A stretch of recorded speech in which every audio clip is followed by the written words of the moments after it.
Got a dog-eared Bible of the things they hide, and a match for the curtains, let the daylight shine. You want comfort? Son, you missed your turn. This road's called real and the edges burn. This is FAFO, holler it loud. Fuck around with fiction, get the facts drawn. Getting triggers just the cost of the crowd. We're toxic to the lies, truth we're proud. This is FAFO, no smooth talk, no vow. You brought your stories, we brought the real. Now run your mouth and meet the South. Now fuck around and find out, burn it down. Welcome back to the FAFO podcast, where we look at the find out moments backed by cold, hard facts. Now, today we are covering the Karmelo Anthony case, the fatal stabbing of 17-year-old Austin Metcalf at a Frisco, Texas high school track meet back in April 2nd of 2025. No speculation, no spin, only what has been proven through witness testimony, court evidence, and the jury's verdict. We're going to stick to the record. That's the whole point of this. It's not to cast aspersions, cast blame, or to pick a side. We're strictly going by the testimony and what's happening here. All the evidence, just the facts.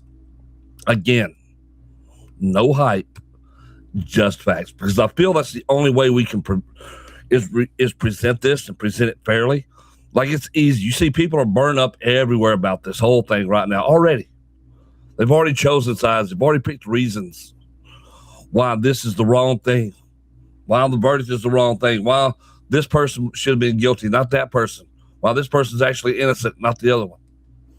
People have already chosen a side. That's not what this show is for. This one is strictly to go over how we got here to this verdict and what happens next. So if you're interested in the facts and the truth and no BS, you've come to the right show. If you want to follow us and you want to hear the show later on today, Spotify, FAFO Podcast, Apple Podcast, Amazon Music. If you want to watch the videos later on in the day, it's easy. You can go to YouTube. They'll be posted on YouTube and Facebook at the FAFO Podcast. If you want to be live with us during the show, and you listen later on in the day, later on in the week, we go live every morning at 9 a.m. on Kick at the FAFO Podcast and on Facebook.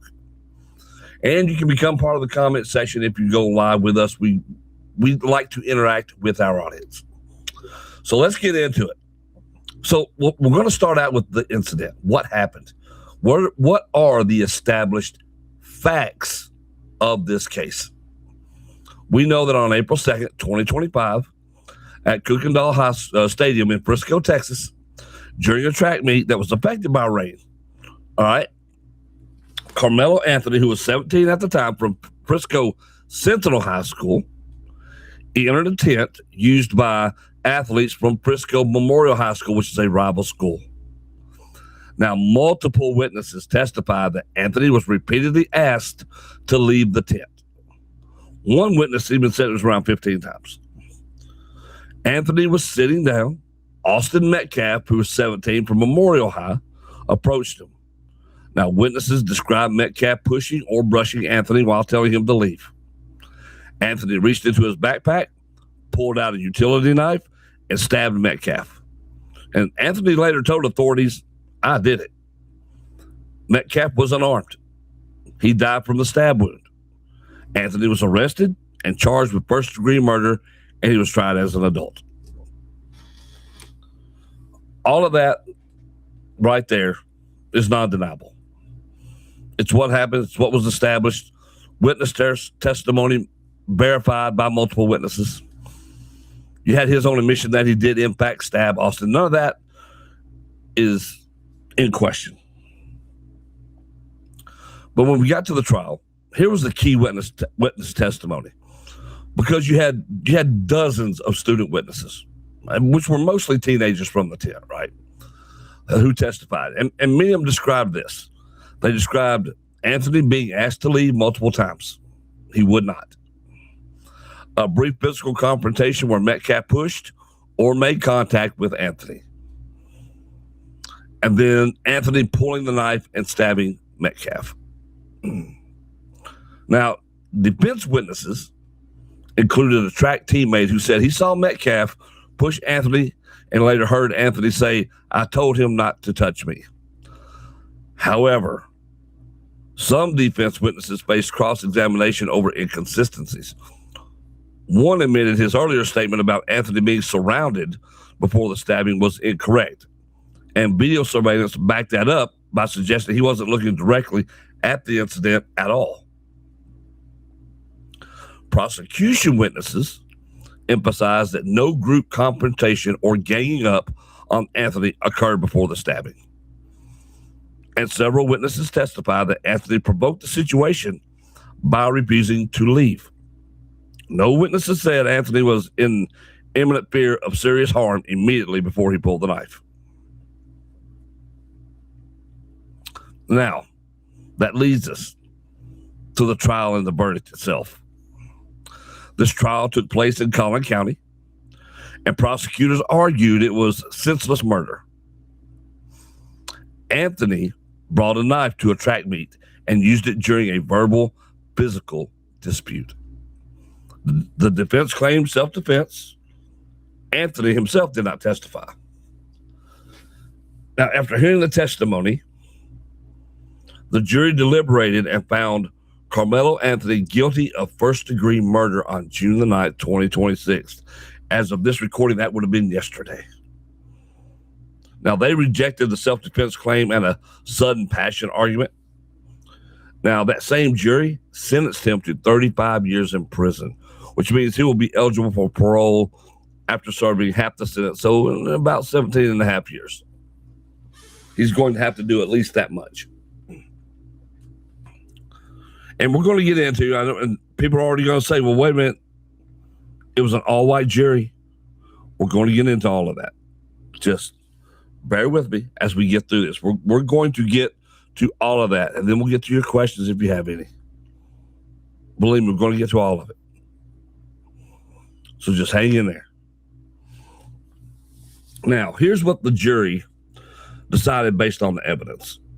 All right, so the jury concluded beyond a reasonable doubt that Anthony unlawfully caused Metcalf's death with intent. What does that mean? That means he willfully brought a knife into an opponent's tent with the intent to cause bodily harm. Now, they determined the facts did not support legal self-defense under Texas law. Graphic evidence like the autopsy, the knife, and body cam, and consistent testimony from multiple eyewitnesses were central to the outcome. And this is where we're going to get into a lot of what's happened here in the aftermath, because the aftermath is important. Yesterday, when the verdict was read, people were already lined up outside waiting for the moment because we all knew it was coming. I don't think there was a person actually believed he was going to be found innocent. He wasn't going to be found not guilty. I think everybody pretty much understood that, which is why you already had so many protesters ready outside the courthouse. Now, following this guilty verdict and the 35-year sentence that followed, that this case has triggered intense emotional responses and widespread moral outrage across social media news platforms everywhere. Outside the courthouse. And here you go. Supporters of Anthony expressed anger, unsurprisingly, with some describing the outcome as a legal lynching, and you're going to hear that more than once, and criticizing the jury's racial composition, noting no black jurors, and we'll get to that in just a moment.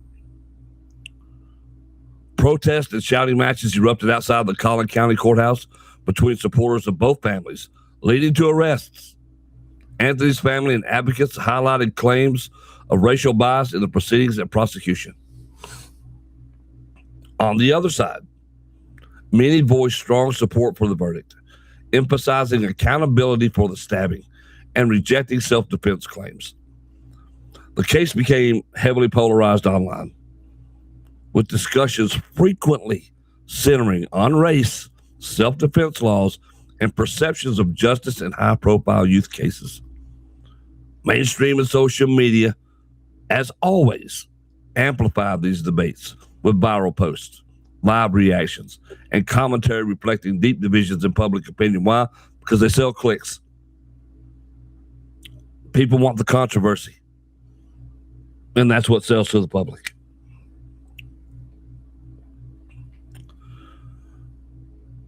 Jeff Metcalf, Austin's father, his impact statement was this, and I'll read it to you. And he's addressing Karmelo Anthony here. And he says, "We were robbed. Don't look down. From day one, I said this was never about race. Please don't politicize it. This is about right and wrong. We're all humans. We all bleed the same color. You're free to make choices, but you're not free from the consequences. And you will face those consequences starting today." He goes on to say that people think grief is sadness, but it's not.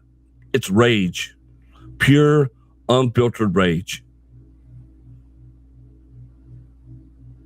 He tells Anthony, "You failed your parents, you failed yourself, and you failed society. You don't belong in this community. You're going to prison. You can't even look me in the eyes right now, but you had no problem stabbing my son in the heart." Now, this is a powerful moment. Some of you may have already seen this. It's a raw moment that has been widely shared in the coverage of the sentencing. I mean, here you had Jeff Metcalf, the father of a murdered son, emphasizing accountability and rejecting racial politicization of the case, and directly addressed Karmelo Anthony while expressing the depth of his grief. Because we all know the truth of it. And very few people try to say it. This is the problem.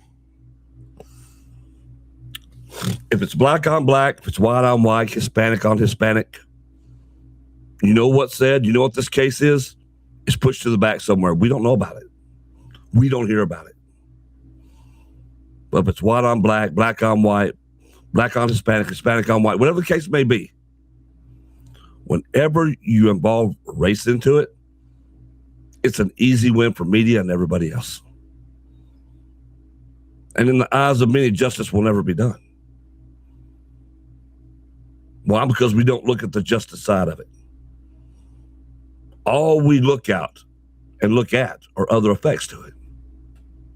Every single time. Even when we say we don't, we do. We look at that. They point to the all-white jury. And all-white juries have been historically known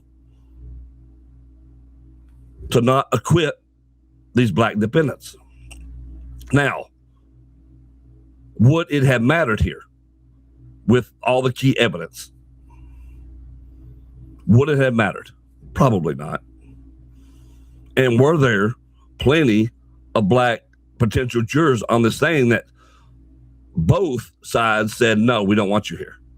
Even his own side, because when you're selecting a jury, it's not just the prosecutors who select the jury. All right, this is done on both sides. They both have to select and agree on the jury. One side does not get to do that. So both sides agreed on the jury. Let's just get that straight, because I'm not sure a lot of people understand how jury selection goes. And they want to say the jury's just stuffed.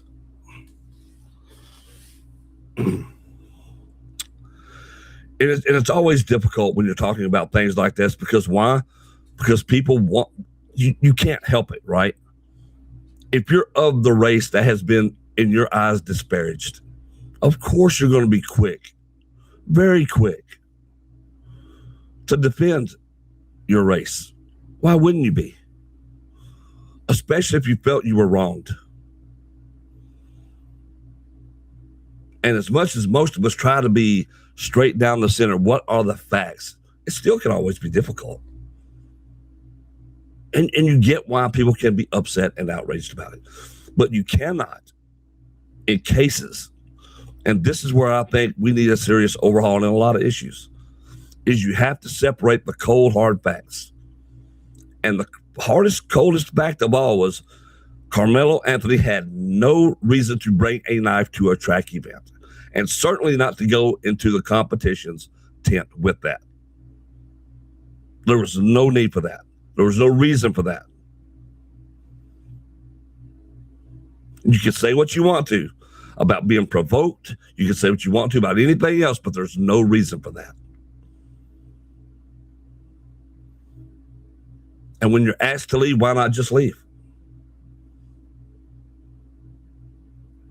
And yet all the facts, we want to push those to the side and go, it's race.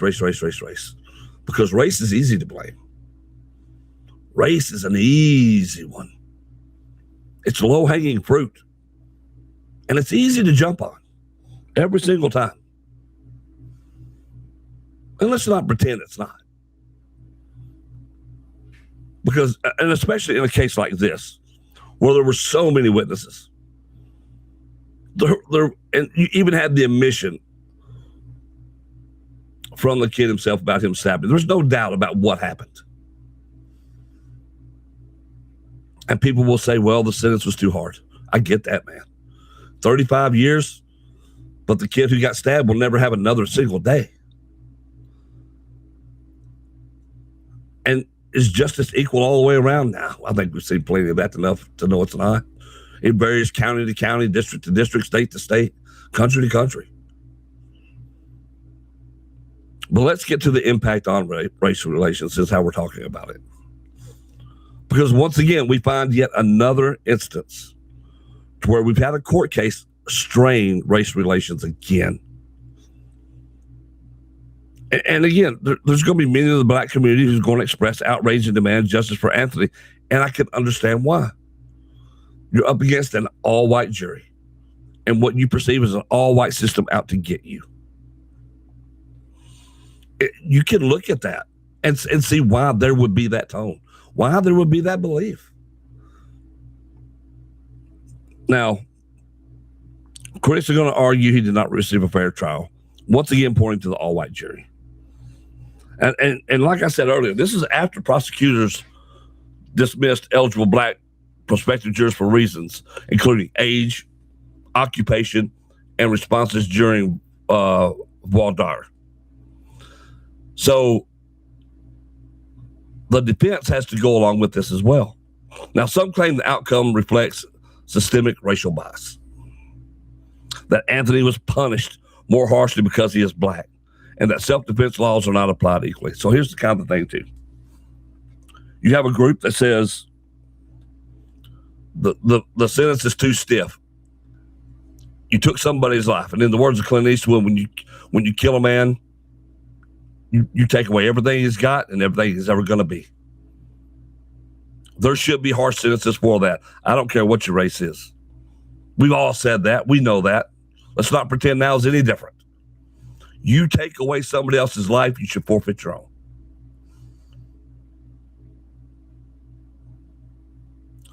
Now, they're also arguing that the self-defense laws are not applied equally. But here's the thing with that, too.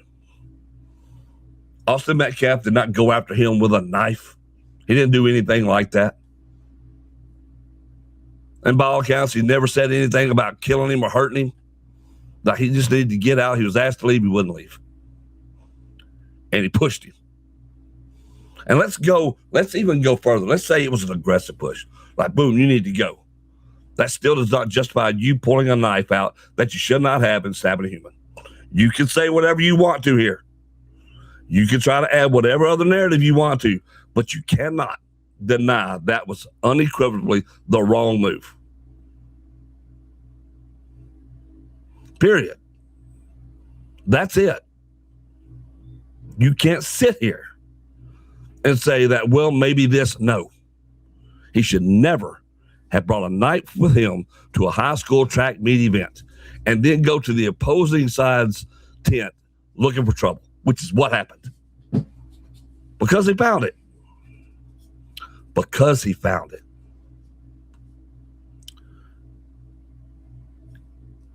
You know, social media and these advocacy voices, they have amplified these narratives, framing the case as part of a broader pattern of unequal justice.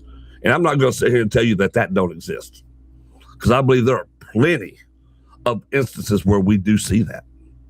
I think there are on all sides, whether it's same race crime or whatever. I think sometimes you think they're looking for just somebody that they can convict, and they don't care who it is. And I think sometimes if there's on the defense, they don't like the person on the prosecuting side, so they're going to acquit that person of whatever. We've seen that too. Now, supporters will again reference past stories of perceived bullying or harassment faced by black youth, arguing Anthony's actions were defensive and that the sentence is excessive. And yes, the absence of black jurors has become a focal point. And people are calling it evidence of bias. Again, despite the judge denying a Batson challenge. Now, on the other side, you've got the Metcalf family and the prosecutors. Now, they've repeatedly stated the case was never about race. It's about the evidence and accountability for an unarmed teen being stabbed. Now, is this easy for them to say? Because, yeah, of course it is. And some black commentators and individuals have publicly pushed back against race-based offenses. And I'm about to show you guys a video.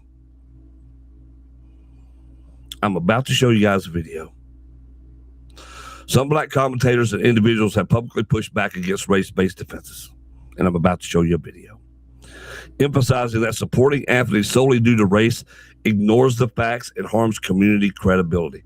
The case has reignited national debate similar to past high-profile trials, deepening polarization rather than fostering dialogue. And we're going to get to that. Matter of fact, we're going to roll that right now, because I think this is important. This is important for people to see and people to hear. And I think it's going to be something that, this isn't over by any stretch right here. This isn't over by any stretch right here. But let me show this to you.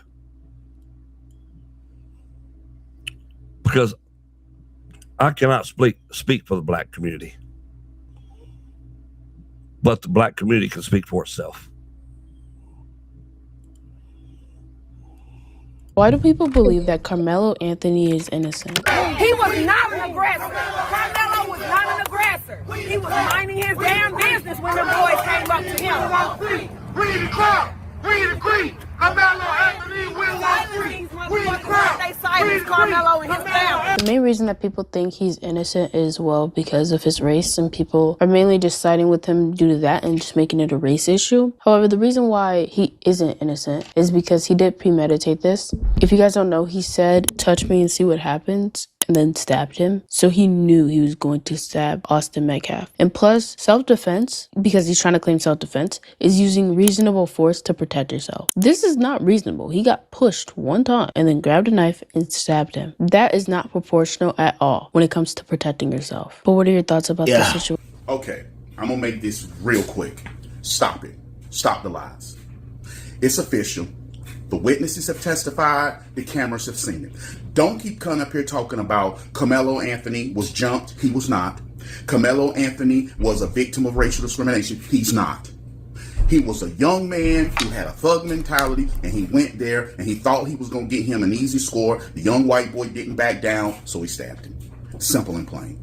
All y'all for all this time was saying self-defense and those two boys was bullying him. Nobody was bullying him. He was the bully. He had no business under that tent. They keep teams separated because of rivalries. You know for a fact, if you grew up when I did in the 80s, you didn't put Redskins and Cowboys under the same tent because you knew it was going to be a fight.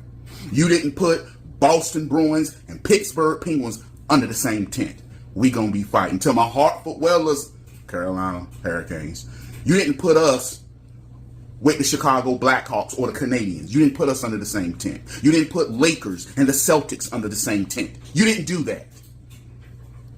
Some schools' rivalries are so big, Carolina and NC State at one time, or Carolina and Duke. You didn't do that because somebody's going to say something and they're going to fight. They knew that then. They knew it now. He went there looking for trouble and he got it. And all those black activists were running around, like in this video I'm about to show you. Crackers is dead. dead cracker. Only good cracker is a dead cracker.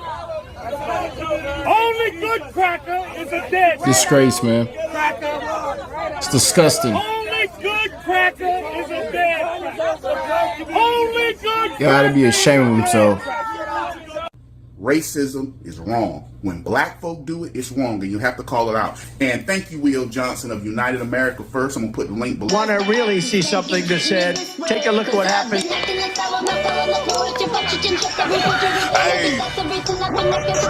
Why this beat so cold? We will make America proud again. Trial, and I'm gonna be real, there was a huge break, a lunch break, and it went longer than they said it was going to, and a lot of people were wondering, oh, did he take a plea deal? Did something happen? Because apparently Karmelo's team was supposed to be bringing in a whole bunch of witnesses, and they only brought 6 in for the day, and they ended up resting. That's what happened. They ended up resting. But what's even more insane is that, and more shocking really, is that Karmelo Anthony refused to take the stand. So that was the reason why there was such a pause. Like, it was well over an hour and a half of people waiting to go back into the courtroom to hear the rest of testimony, to hear what defense was going to present in this self-defense, in their self-defense claim. And the one main person that they could have brought in to actually testify and tell his side of everything would have been Karmelo Anthony. Karmelo Anthony taking the mother-loving stand, and he ended up not doing it. So now the defense rests. They're going straight into closing arguments tomorrow, and then the jury will have an opportunity to deliberate, to figure out if this young man did this maliciously or did this out of self-defense. I will say this. I'm very shocked because he had an opportunity to say his piece and say his part. Now, I understand him taking the stand could also bite him right in the ass, y'all. It could be very detrimental to his case, but at the same time, when all of his witnesses kind of fell apart today, this would have been really, really crucial for the defense side. But what say you? I mean, I think that he made a very, very devastating choice by not taking the stand. But what are your thoughts? Comment down below. Do you think it would have helped him? Do you think it would have destroyed him? Or do you think it would have remained the same, in your opinion, as far as the verdict? Comment down below. Let me know your thoughts. Hit that like. And there you go. And there's so much more than that. That was only 5 minutes of about a 20-minute video. And I definitely recommend going to OK Rick's site, subscribe to his channel. Take a look if you want to see this entire video itself. There's a lot here. Pretty cool video. But and this last guy was right. I mean, would it have helped? Would it have helped, or would it have further implicated him in this right here? I mean, it's hard to say. I mean, we don't know. And Johnny says there's a problem. Why wouldn't they make the video public? This case will be appealed. I'm sure it's going to be appealed. There's no question it'll be appealed. I mean, they're going to do an appeals process anyway. That's going to happen. Does that mean it's going to go anywhere? Probably not. It depends on what kind of video they're going to do. Will they make it public? What all footage do they have? That's yet to be seen. And hopefully we'll find out. Now, post-verdict. In the aftermath of this verdict, there's been a disturbing wave of victim blaming targeting 17-year-old Austin Metcalf. Remember when that happened to George Floyd, the victim blaming, everybody was outraged, and rightfully so. I mean, the victim blaming, it's the guy's dead. All right, so in his past, what if he's done stuff? I don't know. But I do know that the victim blaming is insane. Now, some supporters of Karmelo Anthony and online commentators made shameful claims, including, and here's the defense attorney Mike Howard argued in court that Austin Metcalf had no legal right to use force to eject Karmelo Anthony from that tent, which effectively just blames Metcalf for the confrontation that led to his own death, despite the fact that Anthony was asked to leave multiple times, many times. Social media. The supporter comments included statements like, if Metcalf hadn't let his ego outweigh his common sense, he could have walked away. And suggested that Metcalf got folded for not backing down after Anthony warned, touch me and see what happens. Now, other posts frame Metcalf as the aggressor or bully, with claims that he and others were ganging up on Anthony, which is contradicted by multiple witness testimonies. And there were some extreme examples, including rhetoric implying Metcalf deserved it, or that the incident was a quarrel gone bad that only became murder because of what? You guessed it, race. These attacks on a murdered teenager have drawn widespread condemnation from those focused on the facts of the case, which is what we're trying to do here. Just settle on the facts of the case, but you can't escape all this other noise on the outside. Because there's already a rewriting of Karmelo Anthony's narrative. Like after the guilty verdict, they've been, supporters and commentators began reframing Karmelo Anthony as a victim of circumstance, of systemic injustice, or even a hero standing up for himself. I mean, here, I'll give you some examples of this narrative. Here's a supporter reacting to the verdict. I'm angry because those witnesses were lying on him. You got the judge free, which means they were expressing belief in the setup against Anthony, is what they're saying. Brittany Coakley, who's a supporter. So many of us Black Americans have similar stories of us being bullied or harassed by these people, and we try to defend ourselves. It's an issue. Do you see? When I grew up, when you fought, you fought.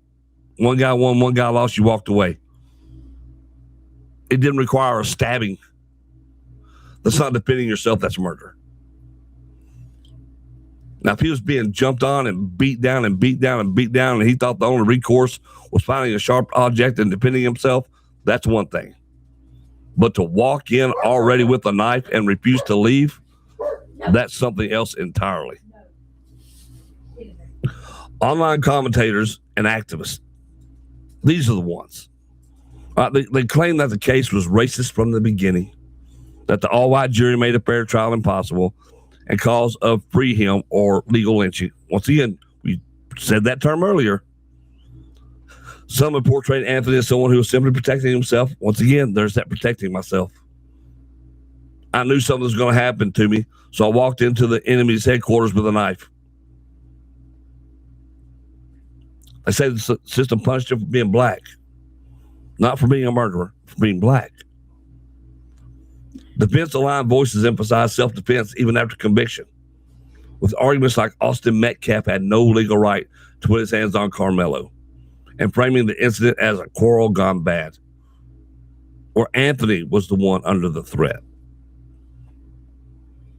And these efforts to rewrite the narrative from guilty of murder to victim of bias, all they've done is further polarize discussions online and in the media. That's what this has done. It's turning family and friends against one another, neighbors against one another. And it's so sad. So let's look at the big picture. And when we look at the big picture, we have to look at race relations, justice, and trust in the system. Because, for the longest time, race relations in this country were awesome. They were getting better year by year. And boy, has that fallen off. Now everybody's a victim. It doesn't matter your race, everybody's a victim. Race has no claim on victimhood. Tell yourself what you will. But let's look beyond this single case. Because this Karmelo Anthony verdict has amplified the existing fault lines in American society. Because here's what the facts and the observable reactions show. And let's tackle race relations first. This case has deepened divisions rather than healed them. And again, me and the black community view the all-white jury and the judge denied the Batson's challenge on race-neutral grounds as evidence of bias, which does what? It reinforces the narrative that the justice system does not treat black defendants fairly, especially in self-defense claims. And this has led to renewed calls of what? Legal lynching. There's protest, framing Anthony as a symbol of broader grievances. Conversely, there'll be others, including some black voices, arguing that injecting race into a fact-based murder case where the victim was unarmed undermines accountability and erodes interracial trust. Polarization has increased. Family supporters clashed outside court. Media amplified extremes. And online discourse has turned the tragedy into a tribal proxy war. Now let's talk about justice. The jury convicted based on eyewitness testimony, on physical evidence, and on Anthony's own admission. Now, Texas self-defense law requires reasonable belief of imminent harm, and the jury rejected that claim after hearing the evidence. Now, this upholds the principle that bringing a knife to a verbal physical dispute and using lethal force can constitute murder, regardless of race. However, the intense scrutiny of jury composition and sentencing has fueled perceptions of unequal application of self-defense laws. And that's in comparison to other high-profile cases. The outcome affirms that evidence matters in court, but public confidence suffers when verdicts are immediately racialized. Now let's talk about the belief that the system is rigged. Because for segments of the population who are already distrustful, particularly some in the black community, citing historical and statistical disparities in incarceration and sentencing, this verdict, delivered by a non-diverse jury, kind of reinforces the rigged system narrative to them. Claims of selective prosecution, juror bias, and media double standards intensify that view. And on the other side, many see the conviction as proof the system works when evidence is clear, and that excusing violence through racial grievance narratives actually undermines equal justice. And now you have this thing where both sides now have fresh evidence for their priors, right? One sees systemic racism, the other sees accountability being attacked by identity politics. And now what happens? So because of that, your overall trust in institutions declines further in these polarized environments. You know, there's this idea out there that only one segment is racist. All right, only white people can be racist. That's the thing.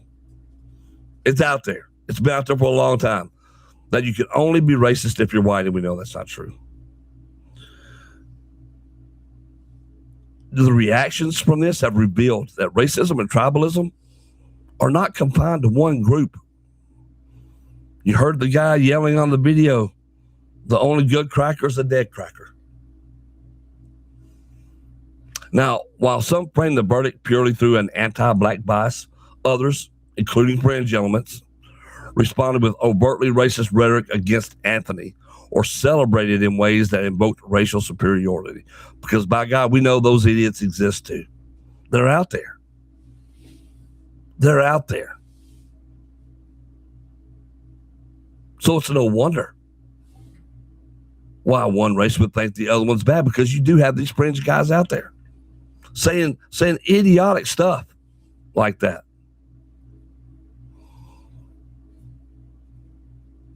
Who think that to be a certain race is to be the privileged race and the superior one. Is dumb. It's stupid.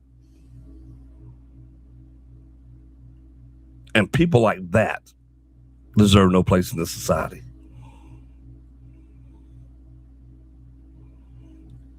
You know, the speed with which both sides smeared the victim rewrote narratives, or assumed bad faith based on race shows how quickly human tribal instincts override facts.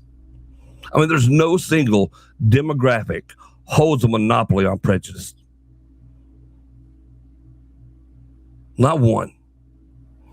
Confirmation bias and media amplification make every tragedy fuel mutual suspicion.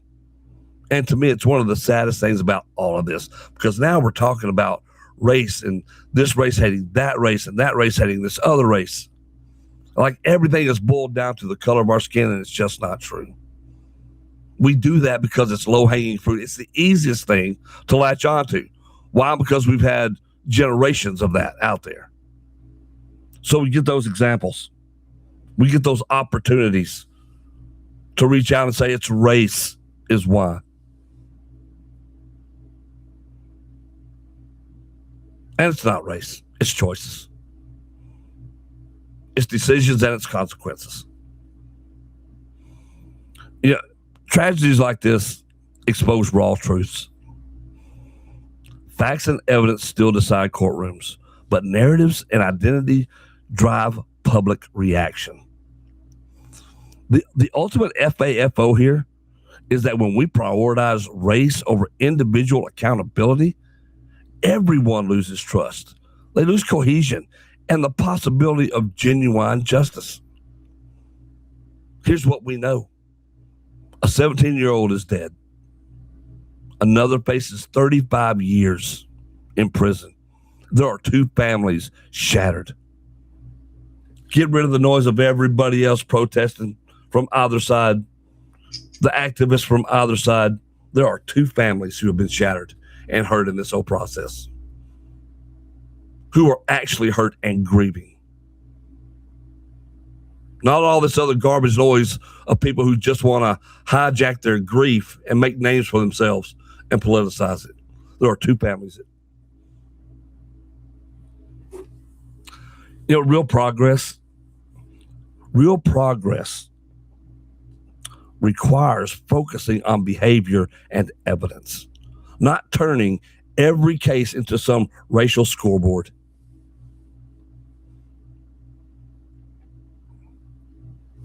But what are your thoughts on how we move forward from cases like this?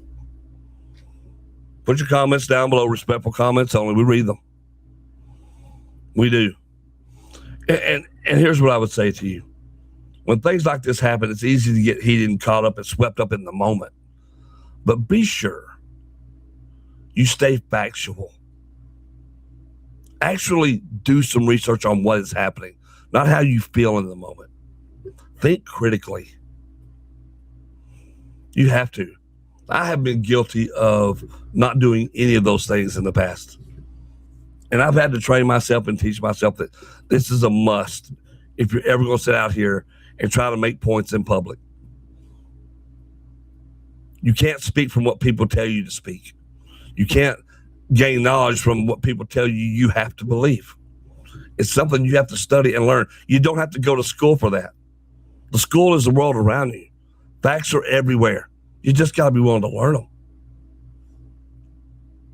How do you get your diploma in college? You pay your money. You read your books. Reading is just not exclusive to colleges.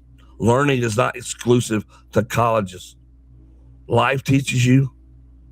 We have all these great tools now. You can learn anything you want, any trade you want.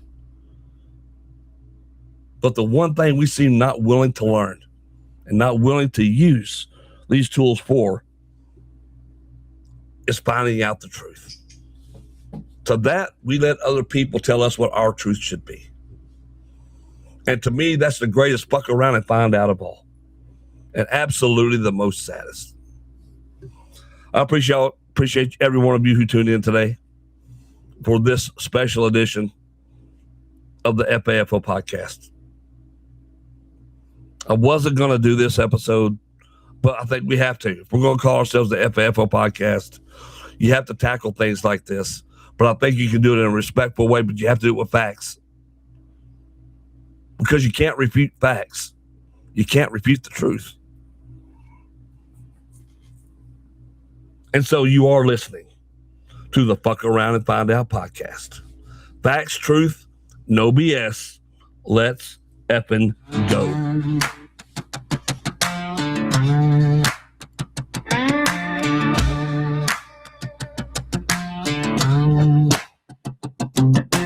Floor on the floor, have a tank of gas. Does he boots on the wood, let the whiskey pass?